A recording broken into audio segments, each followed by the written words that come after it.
მოგესალმებით. თქვენ უყურებთ საქართველოს ჯანმრთელობის ახალგაზრდული ასოციაციის YouTube არს, ეს კი გადაცემა მედიცინა შენ სენაზე.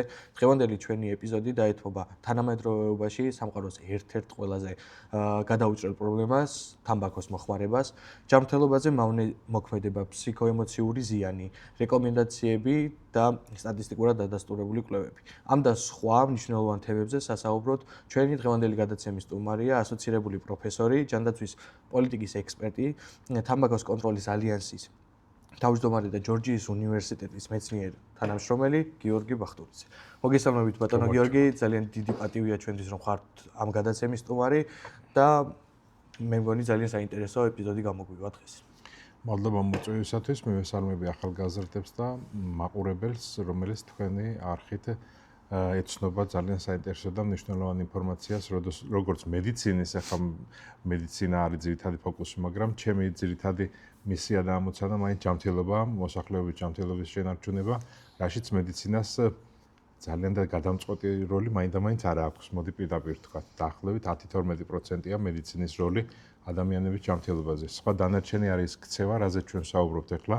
მავნეჩვევები და დამოკიდებულებები, იგივე თამბაქო, ალკოჰოლის, სხვა ნარკოტიკებზე დამოკიდებულება, არაჯანსაღი კვება, ნაკლები ფიზიკური აქტიურობა, არაჯანსაღი გარემო და ასე შემდგომ. ეს არის ფაქტორები, რომლებიც სერიოზულად საფრთხეს უქმნის ჩვენ ჯანმრთელობას და სიცოცხლეს.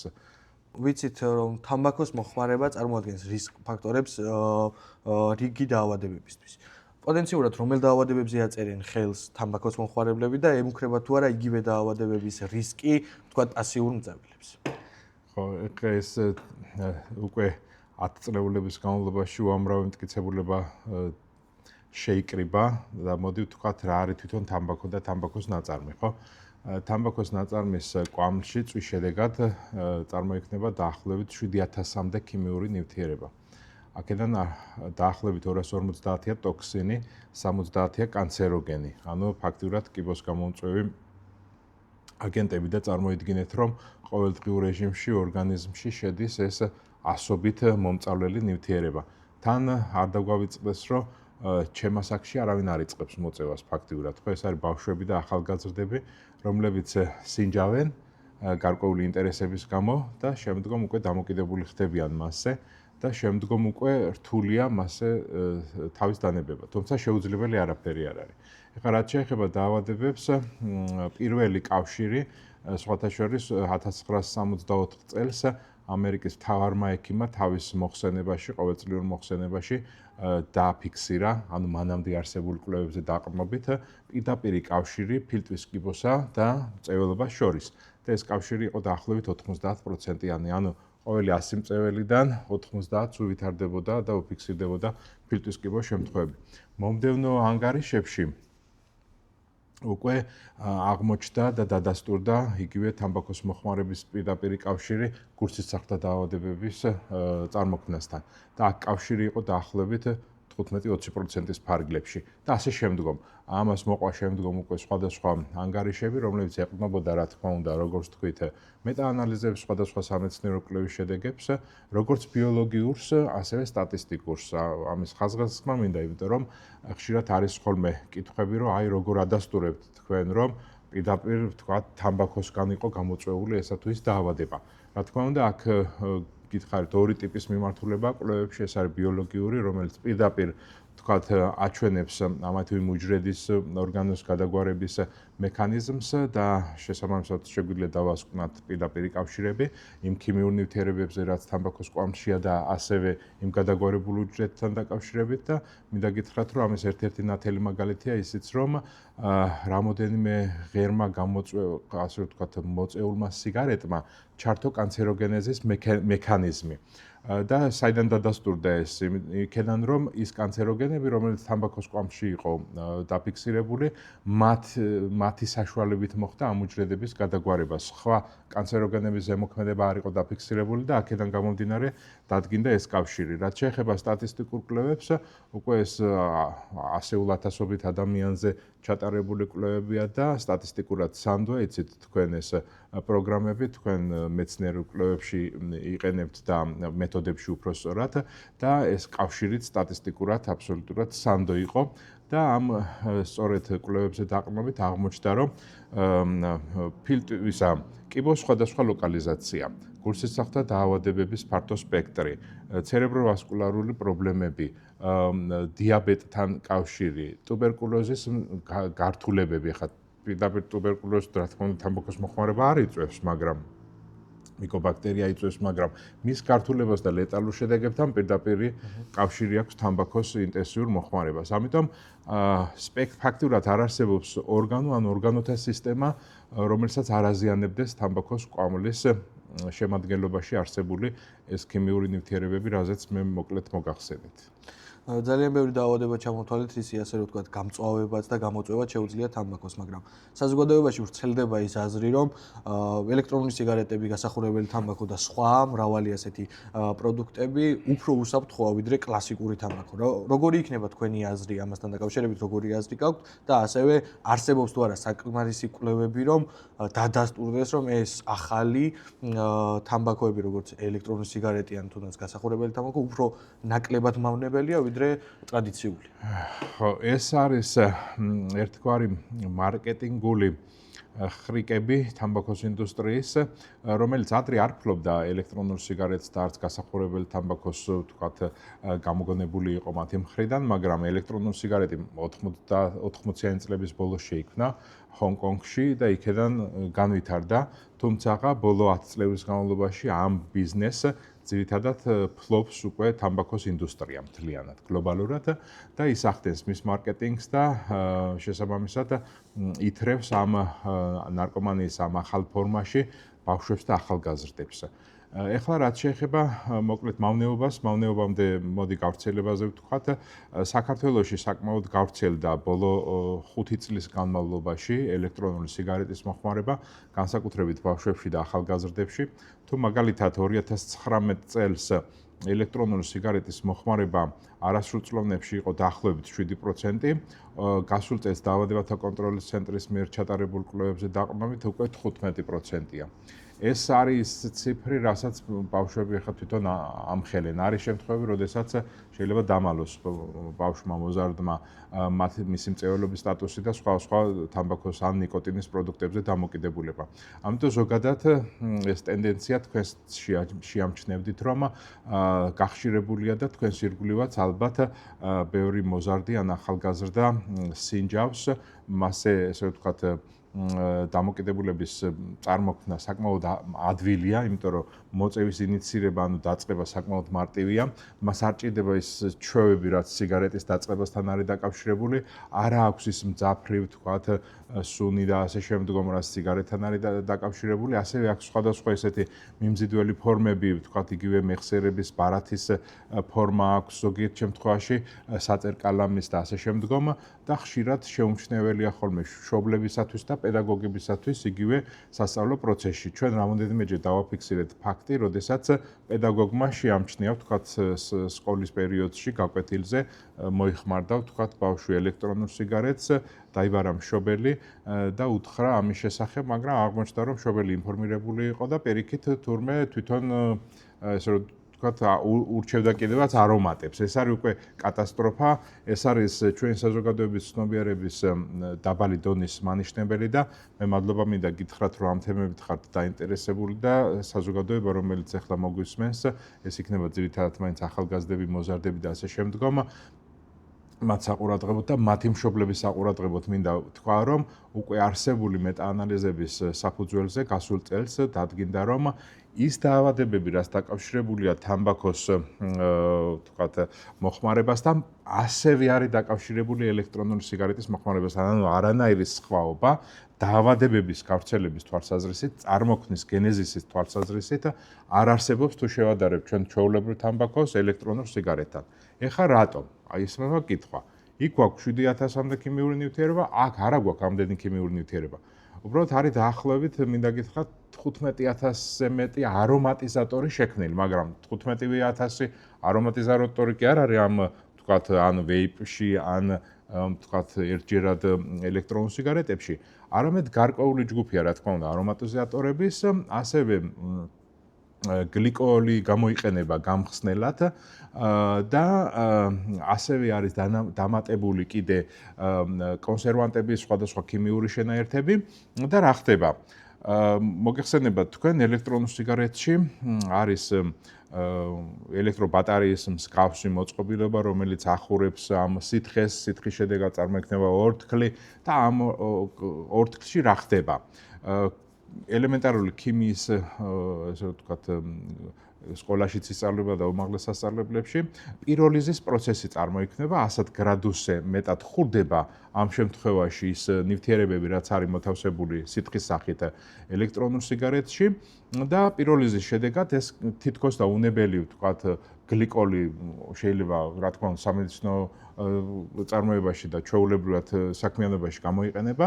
ამ შემთხვევაში ცივ მდგომარეობაში, რა თქმა უნდა, როდესაც ის ხურდება, ისიც კი გარდაიქმნება ტოქსინებად და კანცეროგენებად, ამას ემატება არომატიზატორების გარდაქმნა კანცეროგენებად და ეს ყველაფერი უკვე სასუნთქის სისტემიდან გამომდინარე უკვე ჩვენს ორგანიზმში, სასუნთქის სისტემიდან სისხლში, სისხლიდან ყველა უჯრედში, ორგანოთა სისტემაში ხდება ეს ქიმიური მომწავლელი ნივთიერებები და რა თქმა უნდა ეს პროცესები, რაც დაკავშირებულია ელექტრონულ სიგარეტის ჩვეულებრივი თამბაქოს მოხმარებასთან, ასევე დაკავშირებული ელექტრონული სიგარეტის მოხმარებასთან. 2019 წელს დაფიქსირდა ფილტვის შეუქცევადი დაზიანებები არასრულწლოვანებში. ეს ამერიკის შეერთებულ შტატებში მოხდა პირველ ეტაპზე და ვერ მოახდინეს დიაგნოსტირება და მერე აღმოჩნდა, რომ ეს იყო დაახლოებით 15-დან 21 წლის ასაკის მოზარდები. და ზრდასრულებიც ახლა 21 წლის უკვე დასრულია, ხო? მოზარდები და ზრდასრულები, ახალგაზრდები, რომლებთაც ფილტვის შეუქცევადი, ანუ დაუდგენელი იყო, რის გამო იყო გამოწვეული და მე უკვე კვლევები რო ჩატარდა, აღმოჩნდა, რომ ეს იყო ელექტრონული სიგარეტისგან გამოწვეული და ამ დაავადების კლასიფიკაცია დაარქვეს ესეთი: ელექტრონული სიგარეტისაგან და ვეიპისაგან გამოწვეული ფილტვის დაზიანება. და ევალიქვია, ესე რომ ვთქვათ, ლათინური აკრონიმის შესაბამისად და რა ხდება? აღმოჩნდა, რომ ამ ელექტრონულ სიგარეტში იყო ტეტრაკანაბინოლი, ესე იგი, E ვიტამინთან ერთად და ეს ერთობლიობა ქმნიდა საშიშროებას სწორედ ფილტვის ქსოვილისათვის, იქ წარმოიქმნებოდა სპეციალური აპკები, ხდებოდა გუჯრედის გადაგვარება და მალე, ესე რომ ვთქვათ, მწყობრიდან გამოსვლა ამ ჩვენი მთავარი სასიცოცხლო ორგანოსი, როგორიც არის ფილტვები. ამის შემდგომ უკვე დაფიქსირდა ეს ეპიდემია უკვე ევროპაში, ევროპიდან რუსეთში არის ამ ბოლო პერიოდში ეს მონაცემები და ეჭვმაქვს, რომ საქართველოშიც არ არის გამორიცხული, რომ ელექტრონულ სიგარეტში გამოიყენებოდეს ეს მინაერთები. იმის გამო, რომ ჩვენთანაც საკმაოდ ლიბერალურია იგივე მარიხუანასთან დამოკიდებულება ამ პროცესის, თუმცა ეს ცალკე თემაა და ახლა ჩვენ თემაში არ შევურევ, მაგრამ ესეც სერიოზული საფრთხეა ჩვენი მოზარდების ჯანმრთელობისა და სიცოცხლისათვის. ამიტომ უნდა ვიყოთ, ეს არის საშიში, ესე რომ ვთქვათ, პროდუქტი და ამასთან ესე თამაში როგორც ცეცხლთან თამაში არ შეიძლება. ამიტომ კიდევ ერთხელ თქვენი საშუალებით მოვუწოდებ, ესე ვთქვათ, მოსახლეობას განსაკუთრებით, რა თქმა უნდა, მშობლებს, რომ ყურადღებით იყვნენ და არც ერთ შემთხვევაში ამის რომანტიზირება არ მოახდინონ. ჩვენი ორგანიზაცია ასევე მონიტორის ახდენს სავაჭრო ობიექტების სხვადასხვა დაწესებულებების და იყო შემთხვევები, როდესაც, როგორც გითხარით, მშობელი ურჩევდა არომატებს და იქ მართალია გამყიდველმა ბავშვს არ მეყიდა პროდუქტი, მაგრამ მერე დასრულმა იყიდა მშობელმა და მიაწოდა ესე ბავშვს და ამიტომ ხშირ შემთხვევაში აქ მშობლები უფრო ცოდავენ.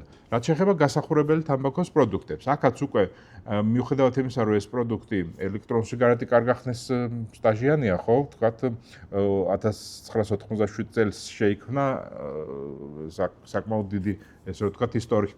აქვს, თუმცა გასახურებელი თამბაქოს პროდუქტი 10 წლეულის უკვე ახალი პროდუქტია. მტკიცებულებები, რა თქმა უნდა, გროვდება, თუმცა რაც უკვე დაგროვილია მტკიცებულება, იმაზე დაყრდნობით გეტყვით, რომ მიუხედავად იმისა, რომ გარკვეული, რა თქმა უნდა, ნივთიერებები, ტოქსინები და კანცეროგენები თუ შევადარებთ თამბაქოს კვამში არსებულს, მცირე რაოდენობით არის კონცენტრაცია, ამის გარდა მასში აღმოჩენილი იქნა დაახლოებით 15-მდე ისეთი ქიმიური ნივთიერება, რომელიც თამბაქოს კვამში არ არის. და რატო აღმოჩნდა? ესე ჩვეულებრივი თამბაქოს პროდუქტია, გასახურებელი თამბაქოს პროდუქტი ეწოდება, ხო? ჩვეულებრივი თამბაქოს პროდუქტი გამოიყენება, ნიკოტინს კიდე სპეციალურად ამატებენ, რომ უფრო მეტი მიჯაჭვულობა გქონდეს და ამავდროულად ამუშავებენ ქიმიურად იმდაგვარად, რომ არ იწვოდეს, არამედ გახურებით ხურდებოდეს და წარმოქმნიდეს შესაბამის წვის პროდუქტებს. ანუ გარდა ამისა, დაემატა ახალი კიდე მომშხამლელი ნივთიერებები და აღმოჩნდა, რომ თვითონ მწარმოებელმა კომპანიამ Philip Morris-მა დამალა 52 ნივთიერების შესახებ ინფორმაცია. ამ 52-დან 22 ორჯერ აღემატება თამბაქოს კვამში არსებულ ქიმიურ ნივთიერებების კონცენტრაციას და 7 მათგანი 10-ჯერ.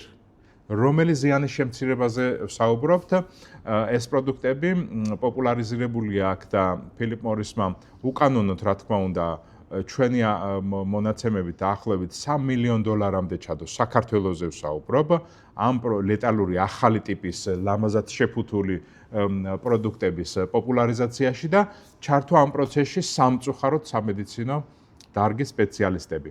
ტრენერები ვინ არიან? წარჩინებული ჩვენთვის საკმაოდ საამაყო კარდიოლოგები, პულმონოლოგები, ონკოლოგები. შემდგომ გადავიდნენ ოჯახის ექიმებზე, სტომატოლოგებზე, რომლებსაც ფართე, ესე რომ ვთქვათ, შესაძლებლობები აქვთ, რომ რაც შეიძლება მასობრივად გაწიონ პოპულარიზაცია ამ ახალი პროდუქტების. და ეხლა მთავარი მესიჯი ამ ტრენინგებზე რა არის? ისინი ტვინს ურეცხავენ, პირდაპირ ვამბობ ამ სიტყვას ჩვენს, ასე რომ ვთქვათ, კოლეგებს, ექიმებს და მთავარი მესიჯი რა არის და ეუბნებიან ესეთ რაღაცას. ნუ, რა თქმა უნდა, კარგია რომ ვთქვათ, მწეველმა საერთოდ დაანებოს თავი, რა თქმა უნდა, რაზეა ლაპარაკი, ესეთ შეფარული მესიჯია, მაგრამ მთავარი მესიჯი არის, რომ თუ თქვენი პაციენტი ვერ ანებებს თავს ჩვეულებრივ თამბაქოს პროდუქტს, აი აქა გვაქვს ზიანის შემცირების პროდუქტი, სადაც ნაკლები რაოდენობით არის მომწავლელი ნივთიერებები და შესაბამისად შეგვიძლია ვთქვათ შევთავაზოთ ეს ნაკლები ზიანის მომტანი პროდუქტი, როგორიც არის გასახურებელი თამბაქოს პროდუქტი, აღარ ვასახელებ კონკრეტულ ბრენდს და ელექტრონული სიგარეტი. ამას აყოლებენ კიდე დამატებით ელექტრონულ სიგარეტს. ანუ როგორც შეწყვეტის მეთოდად წარმოუდგენელია ჩანაცვლება ამ შემთხვევაში როგორც ზიანის შემცირების პროდუქტი და ჩამნაცვლებელი. აი ასე არის წარმოდგენილი. არა ის კი არა რომ ხელი შეუწყოთ რომ მთლიანად თუ არის თქვან ნებისმიერი პროდუქტის მოხმარებაზე, არამედ მარკეტინგულად ამაშიდებს სწორედ ამდენ თანხას Philip Morris-ი, რომ მოახდინოს მათ შორის ძალიან ესე რომ ვთქვათ არაეთიკურია ყველანაირად, ხო? რომ სამედიცინო სფეროს წარმომადგენლები ხდებიან ამ ახალი ლეტალური პროდუქტის დისტრიბუტორები, პირდაპირ ვამბობ რა. ხშირად თამბაქოს მოხმარების დაწყება უკავშირდება ძლიერ ფსიქოემოციურ ფონს და ასევე უფრო მეტი სოციალიზაციის სურვილს. და ვით შეგვიძლია ამ ორ მთავარ შინაგან სურვილს დაუპირისპირდეთ? თუ არსებობს რაიმე მექანიზმები, რჩევები ამ ადამიანებისთვის, რომ ეს არ გააკეთონ, არ დაიწყონ და შესაბამისად თუ დაიწყენ უკვე რთულია მისგან თავის დანებება. კი, ამისთვის ნახეთ, უნდა იყოს შესაბამისი გარემო, ხო, ორგანიზებული. ჩვენ მაქსიმალურად შევეცადეთ უკვე 10 წლეულები მუშაობთ, იცით, თქვენ თამბაქოს კონტროლის ღონისძიებებზე და ასე თუ ისე ყველაზე მთავარი სოციალური გარდატეხა რაც მოხდა არის რომ დახურულ სივრცეში რეალურად ხა არის რა თქმა უნდა დარღვევები, ერთეული დარღვევები, მაგრამ მასობრივად ეს არ არის.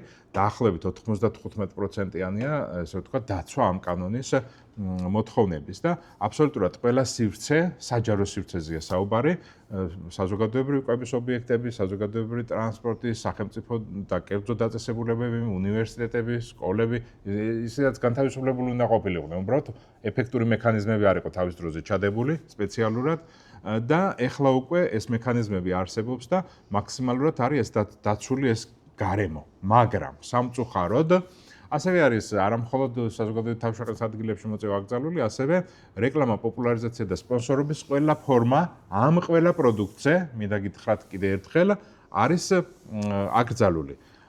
სამწუხაროდ კვების ობიექტებში ზოგჯერ შეიძლება წააწყდეთ ფაქტს, როდესაც თვითონ კვების ობიექტი თავს უფლებას მომხმარებელს რომ მოწიოს ელექტრონული სიგარეტი. ჩვეულებრივ თამბაქოს არ აწევინებს კატეგორიულად, მაგრამ გასახურებელი თამბაქოს პროდუქტი ელექტრონული სიგარეტი შეიძლება მოაწევინოს. ესეც არის გარკვეულწილად მარკეტინგულად თამბაქოს ინდუსტრიის ორგანიზებული, ხშირად უთანხმდებიან მსხვილ, ესე ვთქვათ, ასეთ კვების ობიექტებს და გარკვეული საზღაურის სანაცვლოდ სოციალური მიმღებლობა ამ ახალი პროდუქტის, ახალი ლეტალური, კიდე ერთხელ ვამბობ, ახალი ლეტალური პროდუქტების პოპულარიზაციაში ასევე არიან ზოგიერთი კვების ობიექტი ჩართულები და ესე ვთქვათ, თავაზობენ აი მათ კლიენტებს ელექტრონული სიგარეტის ან გასახურებელი თამბაქოს მოწევას, რაც არის კანონით აკრძალული. ასევე სავაჭრო ობიექტებში რეკლამა პოპულარიზაციაც აკრძალულია, თუმცა სამწუხაროდ სავაჭრო ობიექტებში ნახავთ უკვე ელექტრონული სიგარეტის ნაირსახეობებს. მათ შორის არა მხოლოდ უნიკოტინოს, არამედ ნიკოტინიანებსაც. ეხლა უნიკოტინო ამ ეტაპზე ჯერჯერობით არ არის დარეგულირებული კი ბატონო, მაგრამ რაც შეეხება თუმცა იქ გვაქვს ეჭვი და ამას უკვე უახლოეს პერიოდში დავამტკიცებთ, ჯანმრთელობის მსოფლიო ორგანიზაციაში მალე გადაიგზავნება ეს ნიმუშები, გვაქვს ეჭვი, რომ უნიკოტინო, რომელსაც აწერია, ისიც კი შეიცავს ან ხელოვნურს, ან ანალოგებს ნიკოტინისას, შესაბამისად მათზე წესით უნდა გავრცელდეს ყველა ის რეგულაცია, რაც გვაქვს ჩვენ დღეს საქართველოში იგივე ელექტრონულ სიგარეტებთან მიმართებაში. და სამწუხაროდ მათ პოპულარიზაციაში ასევე ჩართული არიან საკმაოდ ცნობილი პირები. არ მინდა ახლა იმ მსახიობების, ტელეწამყვანების საკმაოდ ცნობილი პირები არიან.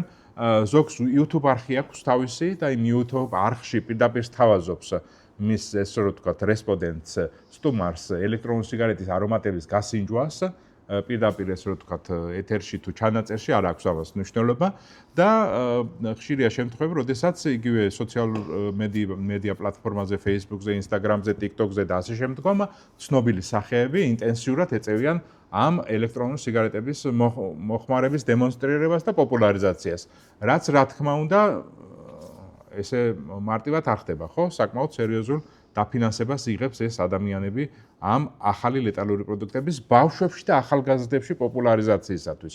ეხლა სამწუხაროა, რომ ამ შემთხვევაში არანაირი ეთიკური ნორმა მათთვის არ არსებობს და ასევე კანონის დარღვევა ეს პირდაპირ, იმიტომ რომ ინტერნეტ რეკლამა ჩვენ იმთავითვე მოვახდინეთ 2018 წელსვე და ინტერნეტ რეკლამა ავგრძალეთ და მისი ზედამხედველი ორგანო არის შემოსავლების სამსახური. როგორც კი ვაფიქსირებთ ასეთი ტიპის დარღვევებს, რა თქმა უნდა, ამ ინფორმაციასაც ვაწვდით ამ შესაბამის დაწესებულებებს. ასევე არის კომუნიკაციების მარეგულირებელი, რომელიც უკვე მარეგულირებლის შესახებ კანონის შესაბამისად ფლობენ ლიცენზიას და ანუ ეს ძირითადად ოფიციალური ტელევიზიებს ეხება, ხო?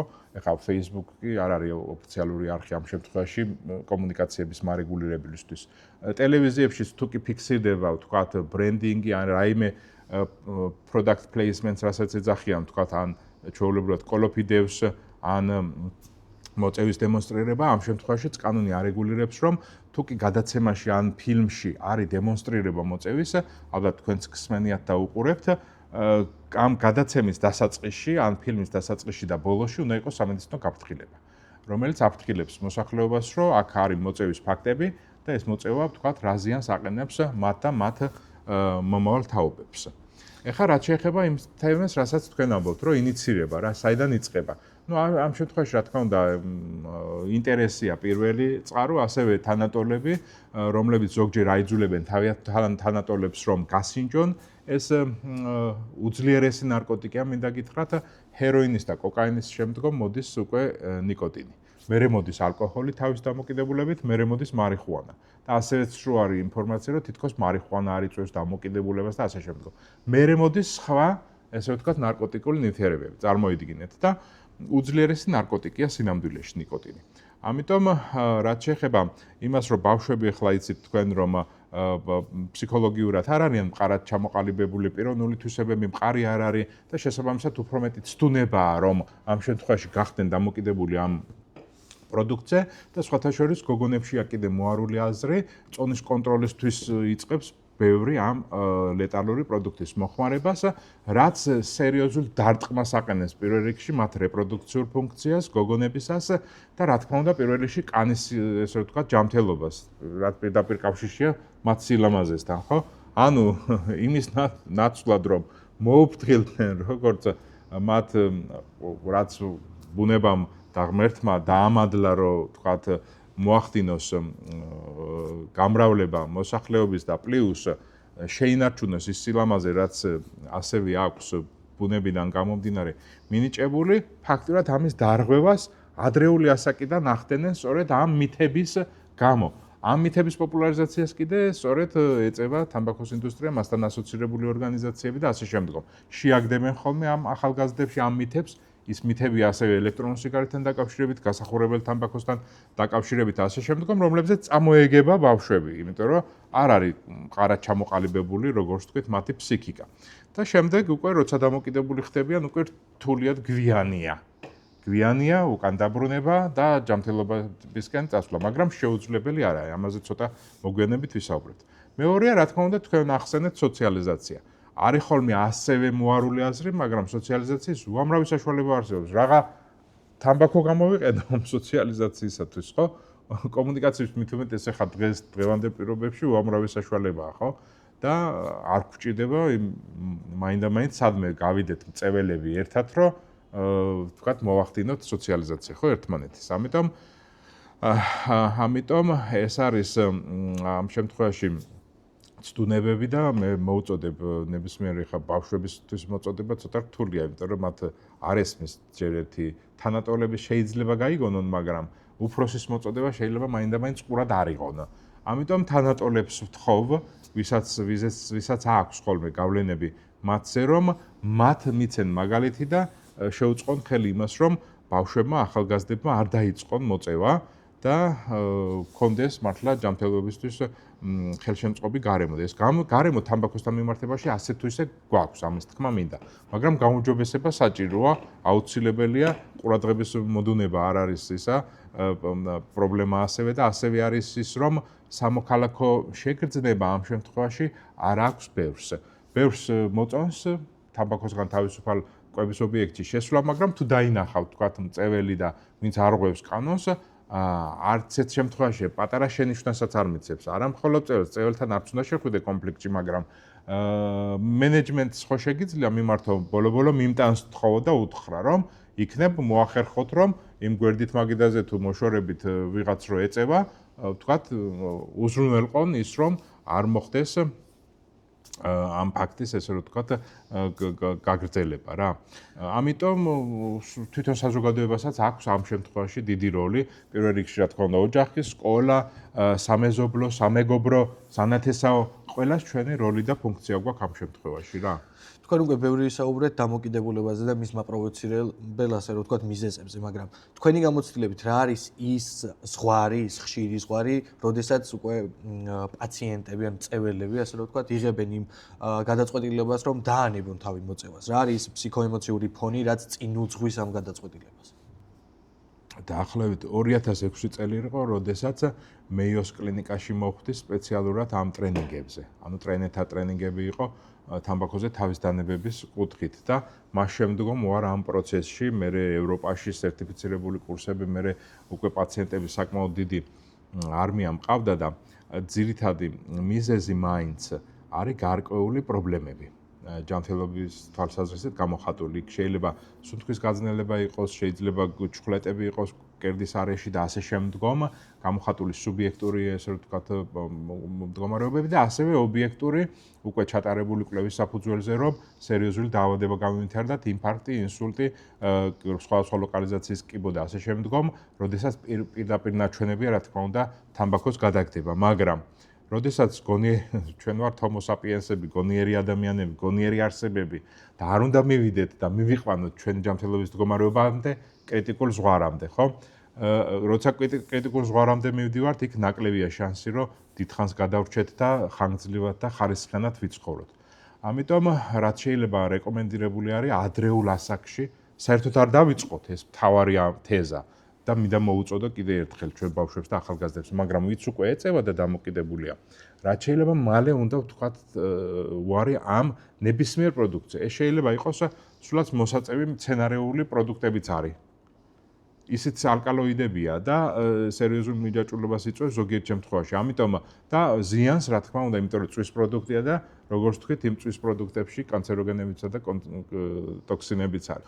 როგორც თამბაქოს მოხმარების სტატისტიკა როგორი არის საქართველოში თუ შეგვიძლიათ ამაზე გითხრათ? აი პროცენტულად რამდენი ადამიანია მომხმარებელი და ასევე გაგვაცანით ეს თქვენი ბოლო კვლევის შედეგები, რასე მსახურებოდა ეს კვლევა და როგორ მხარდაჭერას გრძნობთ, ასე ვთქვათ, საზოგადოების მხრიდან, როგორ მხარდაჭერას გრძნობთ ამ ყოველ შემთხვევაში პოლიტიკის გატარებაში. ხა რაც შეეხება მოხმარებას, საშუალოდ დაახლოებით 10 წლის უკან იყო 33% მოსახლეობაში, ეს თლიან მოსახლეობაზე იგულისხმება, რა თქმა უნდა, ზრდასრულ მოსახლეობაში 45% გამოდიოდა.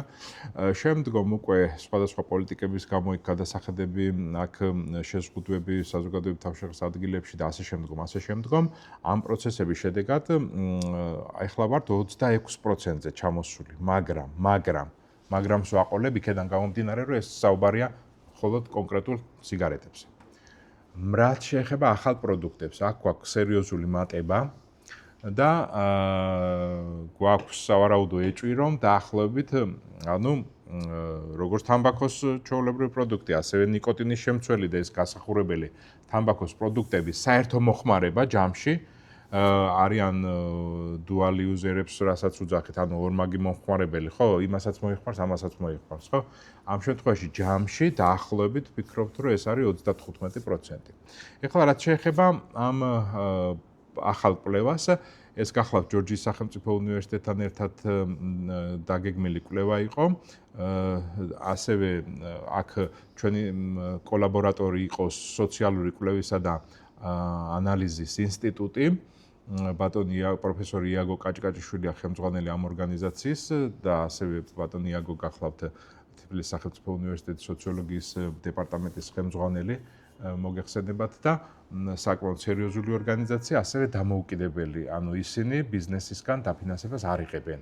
და შესაბამისად, როდესაც გვაქვს ხოლმე ესეთი ტიპის კვლევები ან დაკვეთა, ჩვენ მათ უკვეთავთ და არა იმ ორგანიზაციებს, რომლებსაც პირდაპირ ბიზნეს ინტერესები აქვს და იქიდან გამომდინარე, ვთქვათ, აკეთებენ კვლევებს. ანუ აბსოლუტურად ნეიტრალური ორგანიზაცია და აღმოჩნდა რა, რომ ჩვენი მოსახლეობის აბსოლუტური უმრავლესობა 1300 ადამიანი იქნა გამოკითხული, აქედან ნახევარი მწვეველი იყო, ნახევარი არამწვეველი იყო. ანუ ჩვენი ამოცანა იყო, რომ როგორც მწველების პოზიცია, ასევე არამწველების დაგვეფიქსირებინა და აღმოჩნდა, რომ როგორც მწველების აბსოლუტური უმრავლესობა, რა თქმა უნდა, მაგრამ არამწველების უმრავლესობა ემხრობა თამბაქოს დასრულების პოლიტიკას. ეხლა რას ნიშნავს ეს თამბაქოს დასრულების პოლიტიკა?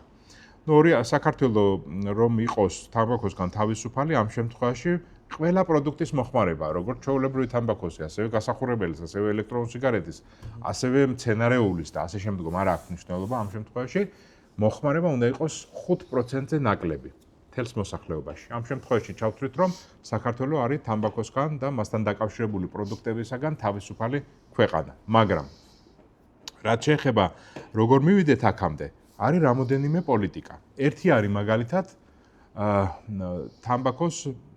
თამბაქოს მიყიდვის ლეგალური ასაკი, ახლა მოგეხსენებათ 18 წელია, ხო? 18 წლამდე ასაკის პირთათვის მიყიდვა აკრძალულია, თუმცა იქაც გარკვეული დარღვევები გვაქვს.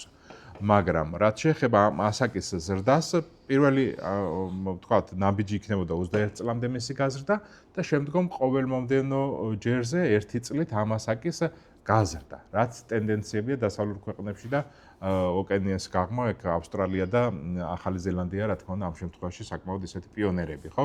და დასავლეთ ევროპის ქვეყნები. ამ შემთხვევაში ეს არის ერთი. მეორე გახლავთ 2010 წლის შემდგომ დაბადებულ მოქალაქეებს, რომლებიც გახდებიან სრულწლოვანები, აღარ მიეყიდოთ თამბაქოს არც ერთი ტიპის პროდუქტი. ესეც საკმაოდ ისეთი მიმართულება. მესამე გახლავთ ლიცენზია ჩვენთან დაწესებული არ არის სამწუხაროდ, არის მხოლოდ ახლა დაწესდა ისიც იანვრიდან ადგილობრივ წარმოებაზე, მაგრამ საცალო და საბითუმო ვაჭრობა ამ თვალსაზრისით არ რეგულირდება. ამიტომ ნახავთ ყველგან აბსოლუტურად თამბაქოს ნაწარმს, რაც შეეხება ელექტრონულ სიგარეტს, არა მხოლოდ სავაჭრო ობიექტებში, არამედ ქიმიური, ესე რომ ვთქვათ, პროდუქტების რეალიზაციის პუნქტებში, იქამდე ინტერნეტ თამაშების პუნქტებში, კომპიუტერული თამაშების პუნქტებშიც კი შეგიძლიათ რომ ნახოთ, ანუ სადაც ბავშვები და ახალგაზრდები იყრიან, ხო თავს. და სამეურნეო საქონლის რეალიზაციის პუნქტებში და ასე შემდგომ. ანუ სპექტრი არის საკმაოდ დიდი, მაშინ როდესაც ცივილურ და ნორმალურ ქვეყნებში სპეციალიზირებული და სპეციალური ნებართვის ქვეშ იყიდება ასეთი ტიპის ლეტალური პროდუქტები და არის რამოდენიმე ასეული ასეთი ობიექტი. ჩვენთანაც უნდა იქნეს შემოღებული საცალო და საბითო მოვაჭრებისთვის სპეციალური ლიცენზია და უნდა იყოს ამ ლიცენზიანთა რაოდენობა განსაზღვრული და ეს რაოდენობა ნელ-ნელა უნდა შემცირდეს. ასევე გვაქვს ნიკოტინის შემცველობის მაქსიმალური, ესე ვთქვათ, შემცირება, ეს ეხება 95%-ზე მეტად უნდა შემცირდეს, რომ დამოკიდებულება არ გაუჩნდეს ამ პროდუქტებისადმი მოსახლეობას. ესეც ერთ-ერთი პოლიტიკა, ასევე უნდა აიკრძალოს ყველა სახის არომატიზატორი და დანამატი, როგორც ჩვეულებრივ თამბაქოში, ასევე ელექტრონულ სიგარეტში და გასახურებელი თამბაქოს პროდუქტებში. მოკლედ ეს არის ის პოლიტიკები და გადასახადების, რა თქმა უნდა, თანმიმდევრული ზრდა, მაგალითად ყოველწლიურად 20-20%-ით ზრდა ვიდრე არ მივაღწევთ მიზანს. მოკლედ ეს არის პოლიტიკები, რომლებიც საშუალებას მოგცემს, რომ 2040 წლისთვის თუ ეს პოლიტიკები გატარდება, მივაღწიოთ თამბაქოსგან თავისუფალ ქვეყანას. და რა გვაქვს ახლა მოსახლეობის მხრიდან მხარდაჭერა.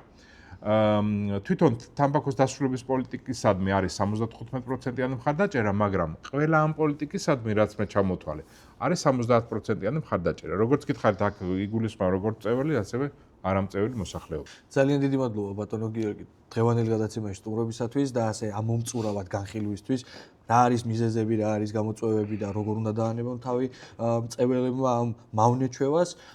მადლობას გიხდით, რომ უყურებთ ჩვენ ვიდეოს. გთხოვთ გამოგვიწერეთ და დაგვილაიქეთ ეს ვიდეო, რადგან ეს ძალიან დიდ ასე რომ ვთქვათ, სტიმულს გვაძლევს და უკეთესია იმისათვის, რომ ჩვენი საქმე უფრო ხარისხიანად და უაკეთოთ და დავხვეწოთ. რა თქმა უნდა, მადლობას ვუხდით თბილისის სახელმწიფო სამედიცინო უნივერსიტეტს და სტუდენტებთან და კურსდამთავრებულებთან ურთიერთობისა და კარიერული განვითარების სამსახურს ჩვენი გადაცემისა და პროექტის მხარდაჭერისათვის. ჩვენ კი შევხვდებით მომდევნო ეპიზოდებში. კიდევ ერთხელ ძალიან დიდი მადლობა ბატონო გიორგი.